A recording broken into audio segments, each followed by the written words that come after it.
dans votre émission Dis-moi Pasteur. Aujourd'hui, nous sommes en train de répondre à la question d'une de nos sœurs à Brazzaville qui nous pose la question pour savoir comment reconnaître les fausses églises ou encore une fausse église. Eh bien ma sœur, je vais te répondre par rapport à l'écriture parce que 2 Timothée 3,16, 17 nous dit « Toute écriture est inspirée de Dieu, utile pour enseigner, convaincre, corriger, instruire dans la justice. » La finalité, il faudrait que vous soyez capable d'être propre à toute bonne œuvre.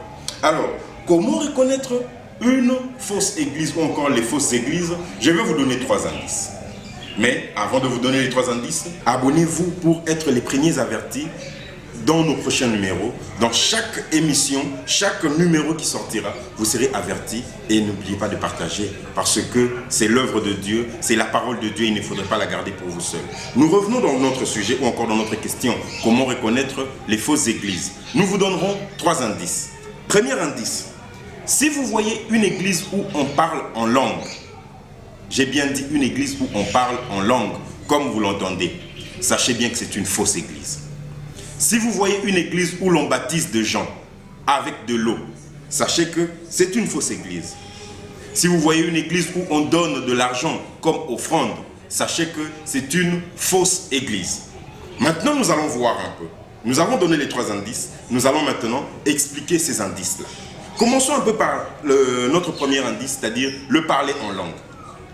Pourquoi le parler en langue devient le signe ou encore l'indice pour démontrer que ceci est une vraie ou une fausse église?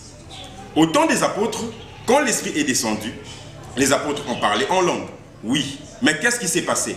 Quand quelqu'un parle en langue, tous ceux qui étaient là, que ce soit les Crétois, que ce soit tous ceux qui sont venus de la Cappadoce et des 4 coins de la terre, tout le monde écoutait d'après sa langue natale, d'après sa langue maternelle. On suppose que moi, je suis un Wallon ou encore un Moutétéla. Si je parle en langue, ou encore si toi tu parles en langue, moi qui suis Tétéla, je dois entendre selon ma langue maternelle, selon ma langue primitive. C'est que toi tu es en train de dire en langue. Ou encore, si cela n'est pas, nous allons lire ce que nous dit la Bible. Là nous sommes dans 1 Corinthiens 14, 8 à 9. Nous allons un peu sauter pour voir 15 et 16. Ici on nous dit: et si la trompette rend un son confus, qui se préparera au combat? Donc il faudrait que la trompette puisse avoir un son clair. 9. De même, si par la langue vous ne donnez pas une parole distincte, comment saurait-on ce que vous dites, car vous parlez en l'air? Bien aimé, aujourd'hui nous entendons les gens dire Shinda bara baba baba baba go go go go go go go go koro yaba santa. C'est ce que nous avons l'habitude d'entendre. Et il y a même un autre qui vient pour ajouter à la fin du parler en langue, il dit Mabroso. Bon, quand tu dis ça, ou encore quand tu entends quelqu'un dire ça, qu'est-ce qu'est le message de Dieu dans cela? Qu'est-ce que les gens comprennent? Parce que quand tu dis Shinda Barabababababa, il faudrait que le Mouyombe puisse comprendre le Shinda Barabababababa. Qu'est-ce que Dieu dit ou encore qu'est-ce que tu es en train de dire? Là, nous allons un peu partir. On va sauter très vite pour aller au verset 15. 15 nous dit, que faire donc? Puisqu'il y a des langues maintenant. Aujourd'hui, l'église dans le monde entier, quand on parle de l'église du Christ, on voit le parler en langue. Mais moi, je vous dis que si vous voyez le parler en langue dans une église où les gens sont en train de dire Shinda barabababababa, des choses que vous ne comprenez pas, il faut sortir de cette église. Sortez parce que c'est une fausse église, c'est une église de Satan. Parce que ici, au verset 15, qu'est-ce qu'on nous dit? Que faire donc? Je parlerai par l'esprit. Oui, frère, on peut comprendre que vous parlez par l'esprit. Mais je prierai. On dit, je prierai par l'esprit, mais je prierai aussi avec l'intelligence. C'est-à-dire que s'il y a un message qui doit être compris, il doit être compris au moyen de l'intelligence. Comment maintenant est-ce que nous comprenons les messages aujourd'hui? Quand quelqu'un dit Shinda barabababababa, l'intelligence de l'homme, elle demeure stérile ou bien elle fonctionne? Si cette personne est en train de prier, disons que je prie en langue, pour que celui qui est à côté de moi ne puisse pas écouter, pour que les esprits ne puissent pas écouter. Mais dites-moi un peu, qui vous dit que les esprits comprennent, ne comprennent pas quand vous dites Shinda Barababababa? L'esprit est au-dedans de toi. C'est-à-dire que même quand tu es en train de réfléchir, il t'est déjà arrivé de réfléchir en langue. Donc, bien aimé, quand nous disons le parler en langue aujourd'hui est un indice pour démontrer que cette église est une fausse église, ce n'est pas l'église de Christ, c'est l'église de Satan. Premier indice. Mais nous allons terminer quand même le verset.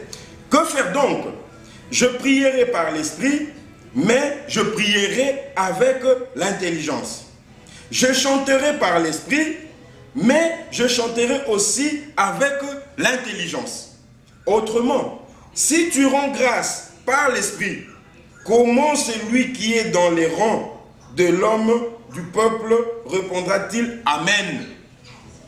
Puisque tu peux être là en train de prier, on suppose que tu es en train de prier. Au lieu de dire, Seigneur mon Dieu, je te rends grâce parce que tu as fait de moi quelqu'un qui connaît ta parole.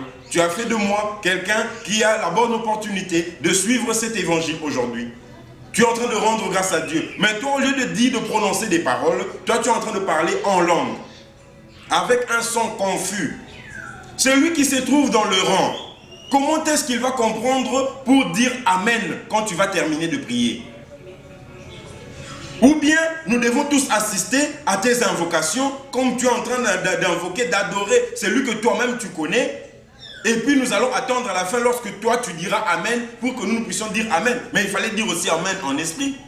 Il fallait dire Amen en langue. Comme ça nous allions comprendre. Donc nous disons que le parler en langue, c'est un signe, un indice pour démontrer que cette église n'est pas une église de Dieu. Parce qu'aujourd'hui, les hommes de Dieu ou encore les pseudo-hommes de Dieu qui étaient hier féticheurs, aujourd'hui déguisés en prophètes, déguisés en pasteurs, sont en train d'apporter le fait étranger. Ils viennent avec ce qu'ils ont, c'est leur pratique, ce qu'ils étaient en train de pratiquer dans le monde occulte. Pour maintenant faire emporter ou encore faire perdre les enfants de Dieu, afin que tout le monde maintenant commence à adorer le faux Dieu, leur Dieu des ténèbres. Or nous sommes là pour montrer la lumière qui est la vérité. Deuxième indice. Nous allons passer au deuxième indice. Le deuxième indice, nous avons dit, si vous voyez une église où on emmène les gens dans l'eau pour les baptiser, sortez de cette église. C'est une fausse église. Parce que Jésus est venu, mais Jean, en témoignant de Jésus, il a dit, moi je vous baptise d'eau pour vous emmener à la repentance. Mais celui qui vient après moi, lui vous baptisera de Saint-Esprit et de feu. Aujourd'hui, nous utilisons l'eau. Oui, d'accord. Mais si on utilise l'eau, parce que l'eau ne fait pas mal au corps, et puis l'eau qu'on utilise, c'est de l'eau tiède ou encore de l'eau froide. Mais si on doit maintenant commencer à baptiser dans le feu, parce qu'il ne faudrait pas enlever ce qui se trouve dans l'écriture, ni ajouter. On dit que celui qui vient après moi vous baptisera de Saint-Esprit et de feu. Comment est-ce que celui qui vient va maintenant baptiser avec le Saint-Esprit et avec le feu? C'est-à-dire que le baptême de l'eau, c'est le baptême de Jean-Baptiste. Et aujourd'hui, est-ce que l'église se retrouve encore au temps de Jean-Baptiste? Ou bien l'église se retrouve au temps de Jésus-Christ? Donc si tu retrouves une église où on est encore dans l'eau, on est en train de baptiser dans l'eau, sache que c'est une église de Jean-Baptiste. Ce n'est pas l'église de Jésus-Christ. D'où cette église n'amènera jamais les gens au salut. Pire même, cette église-là qui baptise les gens avec l'eau, mais l'eau vient pour laver les souillures du corps ou les souillures de l'esprit. L'eau est censée laver l'homme intérieur ou l'homme extérieur. Beaucoup d'entre vous me diront, mais pasteur, l'eau n'est qu'un symbole. Mais bien sûr, le feu aussi, c'est un symbole. Puisque baptiser, par définition, veut dire immerger dans, plonger dans. Nous allons prendre la personne, nous allons plonger cette personne dans l'eau. Et maintenant pour le feu, on va plonger cette personne dans le feu. Là, nous allons rejoindre notre frère Hitler avec l'Holocauste. C'est-à-dire prendre les gens, les mettre dans le feu. Là, nous voyons que c'est ça le baptême du feu. Ah, là maintenant, là où tu es en train de dire, mais attention, homme de Dieu, le feu, ça brûle. Oui, d'accord, le feu, ça brûle. Mais l'eau alors? Si nous devons interpréter le feu d'une manière spirituelle, mais l'eau, pourquoi est-ce que nous restons dans le charnel? Ah, nous comprenons maintenant que si tu vois quelqu'un en train de prendre, ou encore lui-même, il va entrer dans l'eau, disant que je vais mourir avec Jésus et puis ressusciter avec lui. Mais qui te dit que Jésus est mort noyé? Jésus n'est pas mort noyé. Et puis, tu vas mourir avec lui. Dans le baptême en sa mort ou bien dans le baptême dans l'eau. Il faut très bien lire les Écritures, bien-aimés. Parce qu'aujourd'hui, l'Église est emportée par des faux docteurs, des faux pasteurs, ceux qui sont en train de venir avec des discours persuasifs de la sagesse humaine. Or nous, ce que nous venons pour vous enseigner, c'est la sagesse de Dieu. Nous venons démontrer comment est-ce qu'on est en train de vous mentir, comment est-ce qu'on est en train de vous emmener, de vous emporter, alors que vous devriez retourner à la vérité. Aujourd'hui, ma soeur, vous qui avez posé cette question, vous êtes bénie, vous êtes la première bénie, parce que notre deuxième indice nous dit que si vous voyez une église où on plonge les gens dans l'eau, sachez que c'est une mauvaise église. Il faut sortir de cette église. Jésus pose la question. Là, nous sommes dans Marc 10, 38. Marc, chapitre 10, 38, nous dit ceci. Jésus leur répondit, « Vous ne savez pas ce que vous demandez. Pouvez-vous boire la coupe que je boirai ou être baptisé du baptême dont je dois être baptisé? » Nous le pouvons, dirent-ils. Mais bien aimé, Jésus, pendant qu'il était en train de parler à ses deux frères, quel baptême Jésus était en train d'attendre? Puisque Jésus, avant de commencer son ministère, il avait déjà été baptisé. On a baptisé Jésus par Jean-Baptiste, mais après, il attend un autre baptême. Est-ce que Jésus attendait le baptême du Saint-Esprit?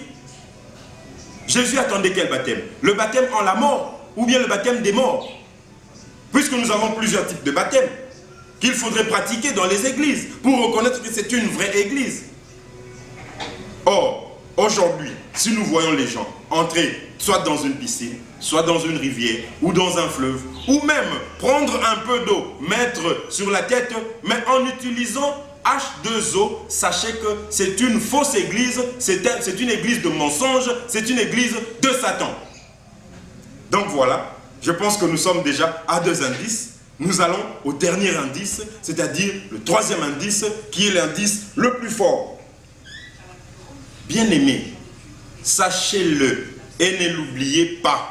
Je le dis haut et fort, étant qu'envoyé de Dieu, si vous allez dans une église où l'on vous demande de prendre de l'argent, argent qui est sorti de l'hôtel de monnaie, qui est sorti de la fabrique de billets de banque, de donner cela, disant qu'on donne à Dieu. Sachez que cette église est une fausse église. Il faut sortir de cette église. Partez, fouillez. Ne faut même pas revenir dans cette église-là. Parce qu'on vous amène à la perdition. Où est-ce que... Dites-moi d'abord, Dieu qui a créé les cieux et la terre, il utilise quel billet de banque? Il utilise quelle devise? Quand vous donnez l'argent à Dieu, c'est pour que Dieu puisse acheter quoi? Dans les psaumes, psaume 50, Dieu dit, tout ce qui est sur la terre m'appartient. Si moi, le Seigneur, j'ai faim, je ne te dirai pas. Parce que même les animaux qui sont en train de marcher, ils sont à moi. Si j'ai besoin de quelque chose, c'est à toi, homme, que je vais demander. Non mais, attendons. Soyons un peu sérieux. Donc, nous disons que lorsque tu vois une église où l'on vient avec de l'argent pour donner, disons, ou encore inculquant aux enfants de Dieu, à ce peuple qui est innocent, en leur disant que ceci, c'est ça l'offrande, c'est ça qu'il faut donner à Dieu, pour plaire à Dieu, de l'argent. Est-ce que d'abord cet argent, ceux qui fabriquent cet argent, ce sont des saints? Parce qu'on ne peut pas offrir à Dieu quelque chose d'impur. L'argent, pour que ça puisse se retrouver dans votre porte-monnaie, bien-aimé, c'est passé par où? On a tué qui pour avoir cet argent? Est-ce que vous connaissez, vous pouvez retracer cet argent depuis sa sortie de l'hôtel de monnaie jusqu'à ce jour? Et vous avez cette audace d'apporter cet argent, disons qu'on va donner à Dieu. Si vous voyez une église comme ça, si vous êtes dans une église comme ça, sortez de cette église. Pourquoi? Parce que c'est une église de mensonges. C'est une église qui emmène les gens à la perdition. Nous allons vous montrer comment faire. Mais seulement, restez avec nous. Posez vos questions en commentaire. Contactez-nous. Le numéro est sur le bas de l'écran. Parce que nous avons l'envoi ou encore la mission de Dieu. Nous sommes là pour vous donner la vérité. Et nous n'allons rien cacher, nous n'allons plus cacher personne, nous n'allons plus défendre personne, nous allons défendre seulement la parole de Dieu, seulement l'évangile. Aujourd'hui, si vous voyez l'argent, sachez-le, c'est pour enrichir les pseudo-hommes de Dieu. Ce n'est pas pour Dieu. Si tu es de bonne foi, tu veux faire un don, dire que voilà, tu es quelqu'un qui m'enseigne la parole, tu me prêches, je veux bien te donner cet argent. Là, ce n'est pas mal, il n'y a pas de problème. Si tu dis que voilà, je vais faire ceci pour la communauté, puisque nous venons, nous nous assemblons, nous avons besoin des chaises, nous avons besoin des instruments, nous avons besoin de tel ou tel autre matériel. Oui, là nous sommes d'accord. Mais ne venez pas nous dire que vous faites ça pour Dieu. Vous faites ça pour être dans de bonnes conditions, vous et vos enfants. C'est quoi cette offrande qu'il faut donner à Dieu? Là, les hommes de Dieu ne disent pas.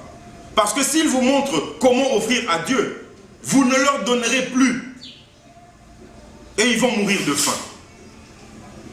Or, ce que nous voulons, c'est que le peuple de Dieu puisse connaître la vérité. Voilà, ma sœur, aujourd'hui, nous avons répondu à la question de savoir comment reconnaître les fausses églises. Les signes sont multiples, mais je me suis attardé, nous avons montré 3 signes ou encore 3 indices qui vous aideront à reconnaître les mauvaises, les fausses églises. Et maintenant, si vous voulez reconnaître les bonnes églises, vous n'avez qu'à prendre ces indices-là, prendre le contraire de ces indices. Là, vous reconnaîtrez les bonnes églises. Bien aimés, nous sommes arrivés à la fin de notre émission. C'est l'émission Dis-moi Pasteur qui se passe dans EUJC Télévision. Et si vous avez des questions, n'oubliez pas ou encore n'hésitez pas, posez-nous vos questions. Que ce soit en particulier par WhatsApp, notre numéro est là. Que ce soit en commentaire, n'hésitez pas, posez-nous vos questions. Vous serez de ceux qui sont en train de bâtir avec nous. Vous serez de ceux qui sont en train de contribuer pour cette œuvre salvatrice. Parce que nous avons besoin de vos réactions, nous avons besoin de vos questions pour éclairer encore plus les enfants de Dieu. Alors, nous vous invitons à vous abonner, à partager et puis ne manquez pas à partager l'information car la parole de Dieu n'est pas pour garder soi-même. Que Dieu vous bénisse. Au revoir.